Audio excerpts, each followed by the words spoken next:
David আসুবেলের একটা বেশ interesting শিখন তত্ত্ব আছে তাই না, এক্সপোজিটরি টিচিং। এক্সপোজিটরি টিচিং। আজকে আমরা এটা নিয়ে একটু গভীরে যাব। আমাদের কাছে একটা আর্টিকেল আছে এটার উপর। ঠিক। মূল ব্যাপারটা মনে হয় নতুন কিছু শেখার চাবিকাঠি নাকি আমাদের জানার মধ্যেই থাকে, আসুবেলের তত্ত্ব এটাই বুঝতে সাহায্য করে। একদম ঠিক।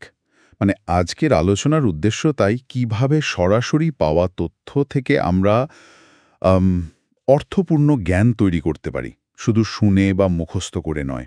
হ্যাঁ, বিশেষ করে যখন নতুন শেখা জিনিসটা আমাদের আগের জানার সাথে কানেক্ট করতে পারি। ঠিক তাই, সংযোগটাই আসল। আচ্ছা, তাহলে শুরু করা যাক। এই এক্সপোজিটরি টিচিং এটা আসলে কি জিনিস? দেখুন, সহজ কথায় বললে এটা হলো তথ্য, আইডিয়া বা নিয়মকানুন সরাসরি বুঝিয়ে দেওয়া। সরাসরি লেকচারের মতো? অনেকটা সেরকম শোনালেও ঠিক লেকচার নয়। এটা হলো ব্যাখ্যা বা প্রদর্শন করে শেখানো। অনেক তথ্য একসাথে দিতে গেলে এটা বেশ কাজের একটা উপায়, কিন্তু কিন্তু এটা শুধু শুনে যাওয়া বা তোতা পাখির মতো মুখস্থ করা নয়। এখানেই একটা বড় পার্থক্য। ও আচ্ছা। একে রিসেপশন লার্নিংও বলে অনেকে। তবে জোরটা থাকে অর্থপূর্ণ শব্দটার ওপর। শোনাটা অর্থপূর্ণ হতে হবে। অর্থপূর্ণ বোঝার সাথে সম্পর্কিত? হ্যাঁ, আসুবেলের ওই বিখ্যাত কথাটা মনে আছে যে শিখনের ওপর সবচেয়ে বেশি প্রভাব ফেলে কোনটা? শিক্ষার্থী আগে থেকে কি জানে, এটাই সবচেয়ে গুরুত্বপূর্ণ ফ্যাক্টর। বাহ, ইন্টারেস্টিং। তার পুরনো জ্ঞানই নতুন জ্ঞানের ভিত। একদম। আর এই ভিতের ওপর নতুন জ্ঞানকে গেঁথে ফেলার যে প্রক্রিয়া, সেটার কি কোনো নাম আছে? হ্যাঁ আছে তো। একে বলে সাবসাম্পশন। সাবসাম্পশন একটু বুঝিয়ে বলবেন? হলো নতুন তথ্যটাকে আমাদের মাথায় আগে থেকে থাকা জ্ঞানের কাঠামোর সাথে জুড়ে দেওয়া। জ্ঞানের কাঠামো যেমন?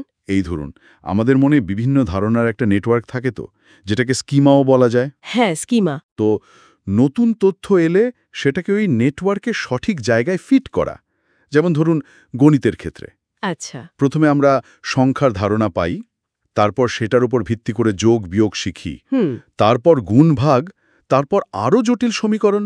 দেখুন, একটা লেয়ারের উপর আরেকটা লেয়ার তৈরি হচ্ছে। হ্যাঁ, এটাই সাবসাম্পশন। দারুণ উদাহরণ। তার শিক্ষার্থী এখানে চুপচাপ বসে থাকে না? না, একদমই না। শিক্ষার্থী এখানে খুব অ্যাক্টিভ। সে তথ্যটা গ্রহণ করে, বোঝে, ব্যাখ্যা করে, তারপর নিজের জ্ঞানের কাঠামোর সাথে মেলায়। শুধু মিলটা মেলায় না, শুধু মিল নয়, পুরনো জ্ঞানের সাথে নতুন তথ্যের অমিল বা পার্থক্যগুলো খুঁজে বের করাটা খুব জরুরি। আসুবেল এটাকে ডিসঅ্যাসোসিয়েটিভ সাবসাম্পশন বলেছেন। পার্থক্য খোঁজাটাও জরুরি কেন?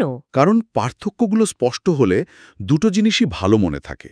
ধরুন আপেল আর নাশপাতি, দুটোই ফল, দেখতে কিছুটা একরকম, কিন্তু পার্থক্যগুলো যত ভালোভাবে বুঝবেন, দুটোকেই তত সহজে আলাদা করে মনে রাখতে পারবেন। ঠিক।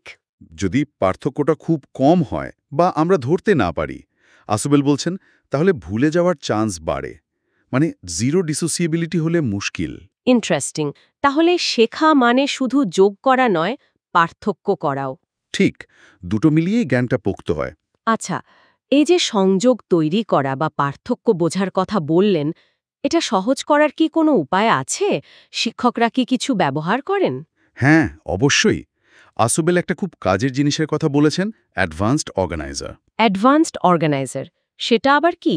এটা হলো পাঠ শুরু করার আগে শিক্ষক কিছু স্টেটমেন্ট বা ধারণা দেন ক্লাসের শুরুতে। হ্যাঁ, এই ধারণাগুলো শিক্ষার্থীর পুরনো জ্ঞানের সাথে নতুন বিষয়টাকে লিঙ্ক করতে সাহায্য করে, আর কি আসতে চলেছে তার একটা আভাস দেয়, অনেকটা ট্রেলারের মতো। বাহ, এটা তো বেশ কাজের জিনিস মনে হচ্ছে। এটা কিভাবে কাজ করে ঠিক? এর কাজ হলো কয়েকটা।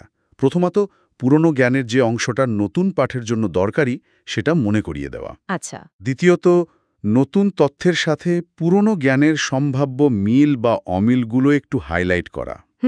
আর সব মিলিয়ে পুরো পাঠটার জন্য শিক্ষার্থীর মনে একটা ফ্রেমওয়ার্ক বা কাঠামো তৈরি করে দেওয়া, যাতে নতুন তথ্যগুলো এলোমেলোভাবে না ঢুকে সঠিক জায়গায় বসে। তার শিক্ষক শিক্ষার্থীর মাথায় একটা মেন্টাল ম্যাপ তৈরি করতে সাহায্য করছেন। এক্স্যাক্টলি, ওই স্কিমা বা জ্ঞানের তাকগুলো গোছাতে সাহায্য করছেন।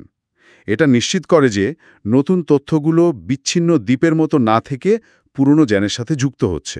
তাহলে এটা পরিষ্কার যে আসুবেল কিন্তু ওই মুখস্থ বিদ্যার কথা একদমই বলছেন না। না, একেবারেই না। তিনি তো ওটার ঘোর বিরোধী ছিলেন। মূল লক্ষ্য সবসময় ছিল বোঝা আর সংযোগ স্থাপন করা। তাহলে এই যে এক্সপোজিটরি টিচিং, এটা কি লেকচার মেথড থেকে আলাদা? বাইরে থেকে তো একই রকম লাগতে পারে। হ্যাঁ, বাইরে থেকে এক মনে হলেও ভেতরে পার্থক্য আছে।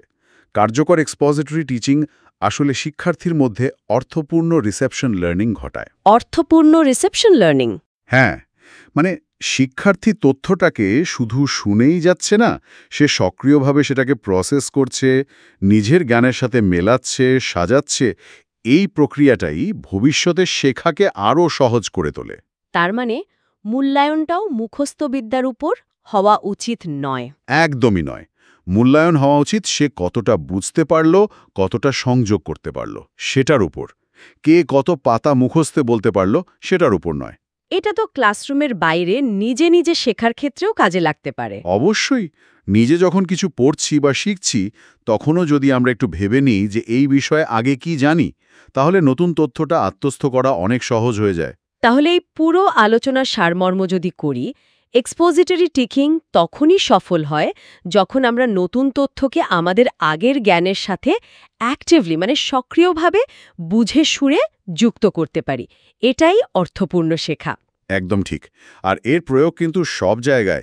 ক্লাসে পাঠদানের সময় তথ্যের কাঠামো তৈরি করা, অ্যাডভান্সড অর্গানাইজার ব্যবহার করা, এমনকি নিজের পড়ার টেবিলেও। নতুন কিছু শুরু করার আগে একটু থামা, আগে কি জানি সেটা মনে করা, এই ছোট্ট কাজটাই শেখার মান অনেক বাড়িয়ে দিতে পারে। দারুণ। আচ্ছা, শেষ করার আগে একটা প্রশ্ন বা ভাবনার বিষয় রেখে যাই কি? অবশ্যই। ধরুন, কোনো নতুন টপিক আমরা শিখতে যাচ্ছি। সেটা শুরু করার আগে যদি আমরা সচেতনভাবে কয়েক মিনিট ভাবি, এই বিষয়ে আমি আগে থেকে কি জানি, বা এর সাথে সম্পর্কিত কোনো ধারণাগুলো আমার মাথায় আছে, ভাবলাম। তাহলে কি নতুন তথ্যটা গ্রহণ করা, বোঝা এবং মনে রাখা পুরো প্রক্রিয়াটা আরও এফেক্টিভ হতে পারে? মানে নিজের জন্য একটা অ্যাডভান্সড অর্গানাইজার তৈরি করে নেওয়া আর কি।